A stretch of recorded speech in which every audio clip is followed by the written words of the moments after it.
का अनुगत में जहाँ हम लोग आए, ये बिहार वन है, राधा माधव की बिहार स्थली। इस बिहार लीला को गोपियाँ दो प्रकार से निरूपण करती हैं। एक तो बिहार मतलब विचरण करना, जहाँ पर किसी का हार नहीं है। विगत हार जसमात सब बिहार, सुख सारी करे द्वंद, राधे कृष्ण रट हो, जय जुगल छवि कोई नहीं घट हो। सुख और सारी दोनों द्वंद करते हैं, कौन श्रेष्ठ है, राधा रानी ने कृष्ण। बात करते करते दोनों में द्वंद होता है, लेकिन शेष में राधा जी की महिमा अधिक हो जाती है। राधा या स्वरूपतया सुशीलतया नर्तन गान चातुर गुणानि संपद राजते जगन मोहन चित्त मोहनी। कृष्ण जो सबके मन को मोहित करने वाले, उनके मन को मोहित करने वाले राधा जी के नाम गुण रूप लीला नृत्य कला, ये सारी संपत्ति है जिसके आगे कृष्ण अपने को निछावर कर देते हैं। राधा रानी को तो बात छोड़ो, उनके जो सखियां हैं, उनकी सखियां ललिता विशाखा, इनको ही कृष्ण नहीं पार कर पाते।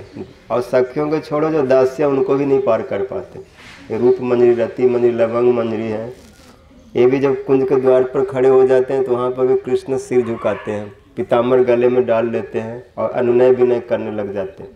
ऐसी राधा जी की महिमा है। जद किम करी सुबहुस खलु काकुबान नित्यम परस्य पुरुषस्य शिखंड मौन, जस्या कदा रश्मि वृषभानुजाय तद केलि कुंज भवनांगन मार्जनस्य। तो कृष्ण यहाँ पर अपने उस बिहार कला को प्रदर्शन कर रहे हैं और ये दिखलाना चाहते हैं कि मैं नृत्य में, गीत में, वाद में, सब कुछ में पारंगत हूँ। देखो मेरे नृत्य को देख के, गीत को सुन करके और वाद्य को, बंसी ध्वनि को सुन करके सब जड़ चेतन सब मेरी ओर खींच जाते हैं। वाम बाहु कृत वाम कपोलो बलगित भ्रू अधरार्पित वेणुम कोमलांगुलि भी राश्रित मार्गम गोपैरयति जत्र मुकुंद। गोपियाँ घर बैठी बैठी इस बिहार, कृष्ण अकेले बिहार कर रहे हैं, इस बिहार को देख रहे हैं घर में बैठी बैठी। और उस बिहार में विचरण में कृष्ण अपनी कला को प्रकट कर रहे हैं। बहुत बड़ा कलाकार है, ऐसा कलाकार भूतो न भविष्यति। ये जो भी कला प्रस्तुत कर रहे हैं वो कलाकारों के लिए सीखना है। जितने भी बड़े बड़े कलाकार हैं जो सोचते हैं मैं अच्छा अभिनेता हूँ, वो भी कृष्ण के इस अभिनय को, कलाकार को कैसे होना चाहिए, उसका शरीर की भंगिमा कैसी होनी चाहिए, उसका स्टाइल कैसे होना चाहिए, तो कृष्ण ने दिखलाया। जब बंसी बजा रहे तो बंसी वादक को कैसे होना चाहिए। पता नहीं, साधारण लोग बंसी तो सीधे ऐसे फूंकते रहते हैं, लेकिन कृष्ण जब बंसी बजाने लगे तो अपने कपोलों को, गर्दन को ये वैसे झुका दिए, 90 डिग्री से भी ज़्यादा बेंड कर दिए।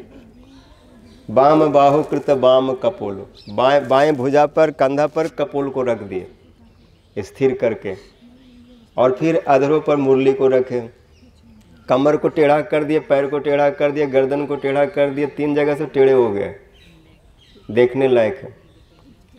फिर छिद्रों पर अंगुलियों को फिरा रहे हैं, बंसी के छिद्रों पर, वो भी एक आर्ट है। कैसे अंगुलियों को फिराना चाहिए, कितनी गति में, किस प्रकार से, किस स्वर में, किस प्रकार से अंगुलियों को घुमाना है, कृष्ण जानते।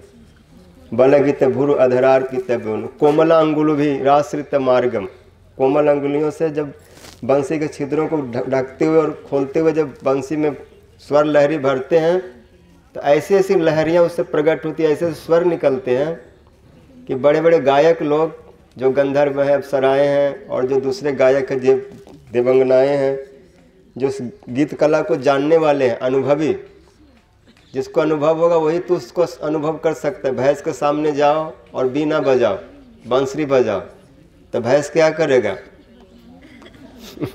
उसको कुछ समझ में नहीं आता है। बजाने वाला सोच रहा है खूब इसको आनंद आ रहा है, लेकिन वो अपना ऐसे मुंह भैंस के आगे बीन बजावे, भैंस रहे पगुराए। किंतु यहाँ पर जब बंसी बजा रहे थे, यहाँ सब अनुभवी लोग हैं, उस बंसी के अनुभव को जानते हैं। हरिदास, स्वामी हरिदास जी, ये बड़े बीना वादक थे, बहुत बड़े कलाकार थे। ये जब बीना वादन करते, अपने बजाते, तो सब जड़ चेतन खींच के उनकी ओर चले आते थे। वो सब सुने, निधुबन की कथा में सुने थे, यहाँ पर अधिक नहीं बोलूँगा। तो बंसी ध्वनि सुन करके जो देवंगनाएं व्योम जान बनिता सह सीधे विस्मितास तदुपधार्य सलज्जा काम मार्गन समर्पित चिता कसमलम जजुरा निश्चित तत्व। आकाश में विमान में चढ़ करके देवंगनाएं विचरण कर रही हैं अपने सिद्ध पुरुषों के साथ। जो देवता लोग हैं वो देवताओं को सिद्ध बोला गया क्योंकि उनको स्वर्ग की प्राप्ति हो गई, सिद्धि मिल गई और उनमें कुछ सामर्थ्य ज़्यादा होता है मनुष्यों से, वो कुछ चमत्कार दिखा सकते हैं देवता लोग, उनमें ऐसा होता है, सिद्धि विद्धि बसते हैं। तो अपने पतियों के साथ जो बड़े चमत्कारी हैं उनके चमत्कार देखने के लिए विमान में चढ़ के घूम रही थी आकाश में। लेकिन जब कृष्ण की बंसी ध्वनि को चमत्कार जब उनके कान में प्रवेश किया तो देवताओं का सारे चमत्कार देवियां भूल गई और विमोहित हो गए, निश्चय नहीं कर पा रहे कृष्ण किस स्वर में बजा रहे। ऐसा कभी स्वर उन्होंने सुना ही नहीं था, इसलिए उस स्वर में मूर्छित हो गए, देवताओं के गोद में मूर्छित हो गए, गिर पड़े। हाँ जी, देवता लोग क्यों नहीं मूर्छित हुए? देवियां हुई क्योंकि उनमें उतना ऊंचा भाव नहीं था और इनमें स्त्री जाति होने के कारण भाव की कुछ प्रबलता थी, इसलिए इन पर ज़्यादा बंसी का असर हुआ और निश्चित नहीं कर पाए क्या है। बोले तो देवी हैं, अनुभवी है, कुछ ज्ञान रखता है। इन वृक्षों को देखो, इन लताओं को देखो, इन गाय और बछड़ों को देखो, ये भी कृष्ण बंसी ध्वनि सुन करके उनके विहार को देख करके ये भी सब अपने को भूल जाती हैं। कृष्ण निरीक्ष बनितोत्सव रूपशीलम श्रुत्वा चतुर्कोणित वेणु विचित्र गेतम, ये सब सुन करके भी कोई चित्र जैसे खड़े हो जाते हैं और वृक्ष जो होते हैं मधु की धारा बरसाने लगते हैं, लताएं झुक जाती हैं, वृक्ष की डालियां झुक जाती है। वन लतस्तार्व आत्मनि विष्णु व्यजंत पुष्प फलाढ़, कृष्ण के स्वागत के लिए पंखा करने लगते हैं, जोर जोर से डालियां हिलती हवा करती हैं। फल इतना नीचे आ जाते हैं कृष्ण आसानी से उसको तोड़ सकते हैं। इस प्रकार से ये लोग सेवा करते हैं। ये कौन है? बोला इनकी आत्मा ही विष्णु है। कृष्ण जिनकी आत्मा है तो सबकी आत्मा कृष्ण है और आत्मा का धर्म है कृष्ण की सेवा करना। तो ऐसे संसार में कौन सी आत्मा है जो कृष्ण की सेवा नहीं करना चाहती? यहाँ तक कि यहाँ के कण-कण, यहाँ के पत्थर तक सब कृष्ण सेवा करना चाहते। इसलिए ब्रजभूमि है कृष्ण सेवा को सिखाने वाली है, कृष्ण भाव को देने वाली है। यहाँ पर आकर के सहज में वो भाव, वो सेवा अनुभव में आता है। यहाँ से बाहर जाकर करोड़ों साधन करके जो उपलब्धि नहीं होता, यहाँ पर ऐसे लौटने से, घूमने से, गली गली में विचरण करने से बहुत कुछ अनुभव में आता है, बहुत कुछ सीखने को मिल जाता है, समझने को मिल जाता है। पूरा चिन्मय भूमि है, इसलिए ब्रह्मा आदि बड़े बड़े विद्वान लोग यहाँ पर उस चीज़ को अनुभव करने के लिए वेश बदल के चले आते हैं और वो लोग इस चीज़ को देखना चाहते, सुनना चाहते, समझना चाहते। इसलिए गोपियाँ कहती हैं विवेद गोप चरणेशु विदग्धो वेणुबाद उरुदा निज शिक्षा तब सुत सती जदादर बिम्बे दत्त स्वर जाति अनयर स्वर जाति सवनस तदुपधार्य सुरेशा शक्र सर्व परमेष्ठि पुरोगा कवया आनत कंधर चीता कसमलम जजुरा निश्चित तत्व। एक गोपी दूसरे गोपी से बोल रही, अरे सखी देखो, जब कृष्ण बंसी बजा के नई नई लहरियों को प्रकट करते हैं, स्वर को प्रकट करते हैं, तो शक्र सर्व, इंद्र, शिव जी और ब्रह्मा परमेष्ठि, ये तीनों, शिव जी बहुत बड़े विद्वान है संगीत कला के, ब्रह्मा जी भी संगीत को जानते हैं, इंद्र भी मृदंग आदि बजाने में बड़ा प्रांगत है, वो भी वाद्य कला आदि को जानते हैं। तो ये सब के सब सिर झुका करके कृष्ण को उस बंसी ध्वनि को सुनते हैं, उस बिहार को देखते हैं। जदुपति धीरज राज बिहार। तो जहाँ पर कृष्ण ऐसे अपने भाव को, उसने बिहार को प्रकट कर रहे हैं और उस बिहार में जब गोपियाँ आती हैं और गोपियाँ जब अपनी कला को दिखलाती हैं, कृष्ण ने अपनी कला दिखलाए, बहुत बड़ा कलाकार है, लेकिन भक्ति सबसे ऊंची चीज़ होती है, जिसमें जितनी भक्ति होती है उसमें कला भी उतने अधिक रूप में प्रकट होते हैं। और गोपियाँ हैं वो सब भक्ति स्वरूपा हैं, इसलिए भगवान के लिए भी मोह में डाल देने वाले हैं। जब ये लोग कृष्ण गा रहे थे, विशेष करके रासलीला बिहार में वर्णन आता है, काचित समम मुकुंदे न स्वर जाति अमिश्रिता। जब कृष्ण गाने लगे बंसी के द्वारा, कई बार सीधे भी बंसी हटा के भी गाया जाता है सीधे गीत रूप में, तो उस समय एक गोपी जो थी कृष्ण के साथ वो भी गाने लगे, दोनों गा रहे हैं। किंतु समम काचित समम मुकुंदन स्वर जाति या मिश्रिता। दो लोग एक साथ गा रहे हों तो कई बार ऐसा होता है दोनों के गीत मिल करके एक हो जाता है, एक ही स्वर हो जाता है, बहुत हल्का सा अंतर रह जाता है, बराबर का होता है। लेकिन विशाखा जी जो कृष्ण के साथ गा रही है तो दोनों का स्वर मिल नहीं रहे, कृष्ण का स्वर अलग हो जा रहा है, विशाखा जी का स्वर अलग हो जा रहा है।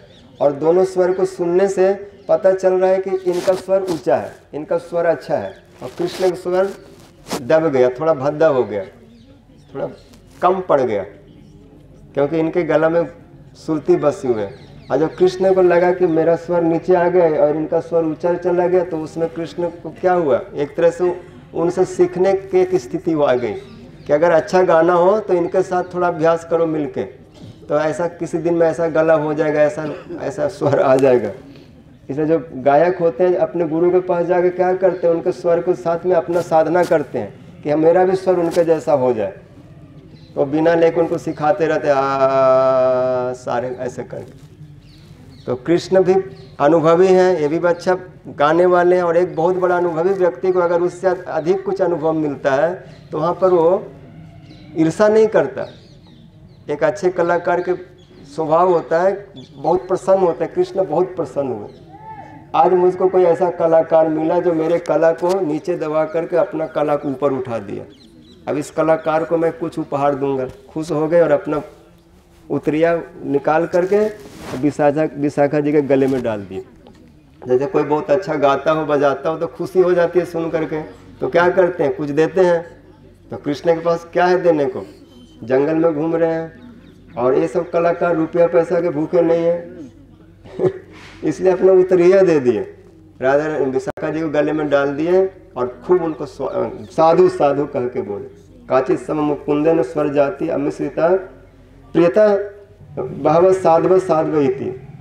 उनको बड़े प्रेम से साधु आपका स्वर खूब सुंदर हुआ, सुंदर हुआ। उसके बाद में ललिता जी आए और उस स्वर को लेकर ध्रुव पद में गाने लगे।